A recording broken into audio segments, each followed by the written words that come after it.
Hello, good evening, Rinju Pico here. ഇപ്പം കണിയാമ്പേല നിർത്തിയിട്ട് കള്ളന്മാർക്ക് ഗുഹ പണിയുന്ന പരിപാടിയിൽ ഏർപ്പെട്ടിരിക്കുകയാണ്. അത് ആരുടെ കാശ് കൊണ്ടാണ്? വിശ്വാസികളുടെ കാശ് കൊണ്ട്. നിങ്ങൾക്ക് സുഖവാസം ചെയ്യാനുള്ള സൗകര്യങ്ങൾ ഒരുക്കുക. മാറ്റണത്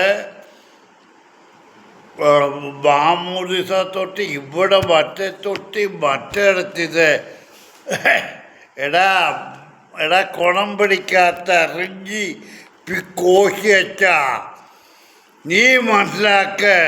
നീ ഒരിക്കൽ കറിയാൻ ഇപ്പം നിർത്തി. നീ ഒരിക്കൽ പറഞ്ഞു ഒരു സ്ത്രീയുടെ ഭർത്താവ് മരിച്ചാൽ മീനെന്ത് കൊടുക്കണം? നിൻ്റെ അമ്മയുടെ കാലത്തെ കെട്ടിക്കൊടുക്കണം. രണ്ടാമത് നിൻ്റെ അമ്മ കുർത്തോല കത്തിക്കുന്ന ദിവസം വരുമ്പോൾ, അതായത് ജനപ്രധാനൻ്റെ സമയത്ത് ഒരു ഡപ്പയ്ക്കകത്ത് കുതിർക്കുമായിട്ടാണ് പോകുന്നത്. അവിടെ ചെന്ന് ആ കുർത്തോല കത്തിക്കുന്നിടത്ത് അതിട്ടേച്ച് തിരിച്ച് പോരുമ്പോൾ അതിൽ നിന്ന് കുറച്ച് ചാരം ഈ ഡപ്പയ്ക്കകത്ത് എടുത്തുകൊണ്ട് വരും. അത് വെജിറ്റബിളും കൃഷികൾക്കൊക്കെ കീടം ഉണ്ടായാൽ ഏറ്റവും നല്ലതാണിത്. വേറെ വല്ലതും നിനക്കറിയാമോ?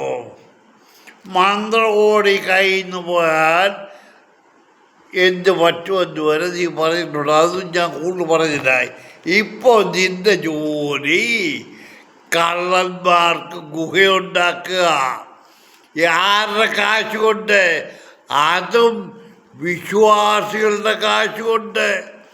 അല്ല നിൻ്റെ പുരോഹിത വർഗത്തിൻ്റെയോ ബെട്ടാമാരുടെയോ അല്ലെങ്കിൽ ഓർത്തോസഭയുടെ സമ്പാദ്യത്തിൽ.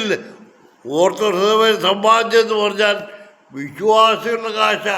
നീയൊക്കെ സൂക്ഷിച്ച് ജീവിക്കുന്നത് വിശ്വാസികളുടെ കാശ് കൊണ്ടാണ്.